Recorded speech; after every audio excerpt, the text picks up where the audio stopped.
On dirait que nous sommes à l'hiver de l'intelligence artificielle. Il y a beaucoup d'articles sortent qui parlent de ses erreurs, de ses limites. On dirait que donc nous sommes comme après l'éclatement d'une bulle spéculative lorsque la mode qui s'est enflammée se retire.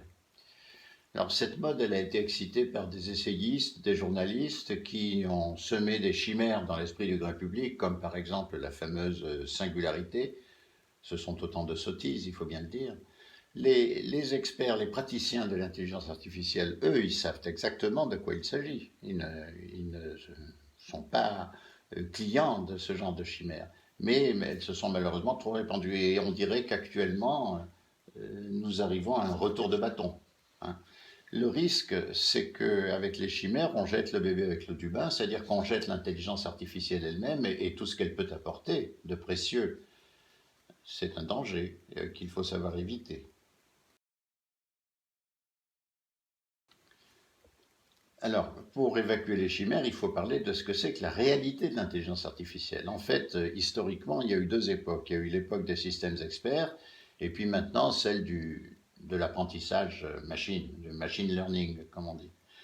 Donc, les systèmes experts ambitionnaient de faire par l'ordinateur les mêmes opérations que fait un expert humain. Donc, pour pouvoir faire ça, il fallait collecter les procédés des experts, ce qui n'était pas facile. Alors, ça marchait dans les cas simples. Dans les cas un peu compliqués, les résultats étaient décevants. Et d'ailleurs, à la différence d'un ordinateur, un expert humain fait évoluer ses règles de Pouce quand la conjoncture change. L'ordinateur ne sait pas faire ça. Et donc, assez souvent, le système expert qui avait été réglé sur l'expertise à une certaine date se retrouvait obsolète au bout d'un certain temps. Bon, le machine learning, pour sa part, s'appuie pour l'essentiel sur les réseaux neuronaux. C'est une technique d'analyse des données qui consiste à analyser les corrélations qui peuvent exister dans un grand stock de données et en particulier la corrélation qui peut exister entre les symptômes que l'on observe sur des individus et le diagnostic que l'on peut porter sur ces individus. Alors évidemment, l'application à laquelle on pense tout de suite, c'est la médecine. Symptômes et diagnostics, ça parle. Il y a aussi d'autres applications dans le domaine des assurances, de la finance, etc. Le problème, c'est que comme les corrélations sont un phénomène probabiliste, eh bien, l'analyse des corrélations aboutit à des diagnostics qui comportent toujours un risque d'erreur qu'il faut savoir assumer. Et ce sont ces erreurs qui actuellement surprennent tellement ceux qui attendaient des miracles de l'intelligence artificielle et sont à l'origine des alertes que nous entendons dans les articles que nous disons.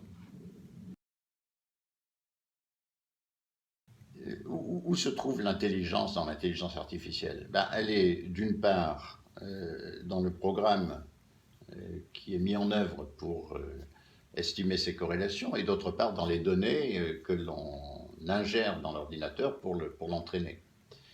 Elle est aussi dans la puissance de l'ordinateur même qui confère à ces calculs une rapidité qui dépasse ce que l'être humain pourrait faire et qui surprend, bien sûr.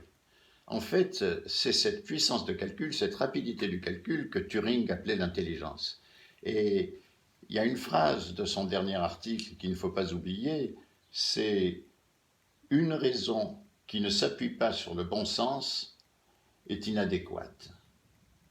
C'est intéressant de voir que Turing avait lui-même conscience des limites que devait rencontrer une intelligence qui s'appuie pour l'essentiel sur la puissance de calcul.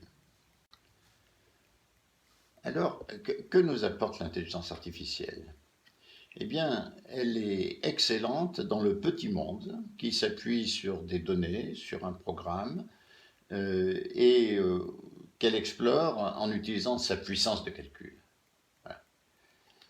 Et elle est apte à nous libérer de toutes les tâches d'exploration que l'on peut faire dans des petits mondes conceptuels, des petits mondes abstraits, et si elle fait cela, elle nous libère pour nous inciter à vivre dans le grand monde énigmatique et complexe de la réalité, en face duquel nous devons déployer la vigilance qui est celle que nous avons héritée de nos ancêtres chasseurs-cueilleurs. C'est ça qu'elle nous apporte, elle nous libère. Donc à nous autres, les êtres humains, le bon sens et la vigilance qui nous permettent de trouver nos repères et de nous orienter dans un monde complexe, à l'automate, l'exécution des calculs qui permet de maîtriser des mondes simples dans lesquels nous agissons bien sûr aussi. Il ne faut pas se priver de l'intelligence artificielle, ce serait aussi bête que si on voulait se priver de l'écriture et de la lecture. Par contre, il faut se priver des chimères qu'elle a éveillées, de ses rêves impossibles, et il faut aussi se prémunir contre ces dangers. Parce que c'est bien joli de poser des diagnostics à partir des symptômes, mais cela peut permettre par exemple aux dirigeants paranoïaques, aux dictateurs paranoïaques de repérer ses opposants politiques. Et lui, il ne se souciera pas de savoir si le diagnostic est imprécis ou non. Hein. Il sera réprimé aveuglément. Donc là, c'est le grand risque de l'intelligence artificielle, cette puissance qu'elle donne à l'indiscrétion et à la répression.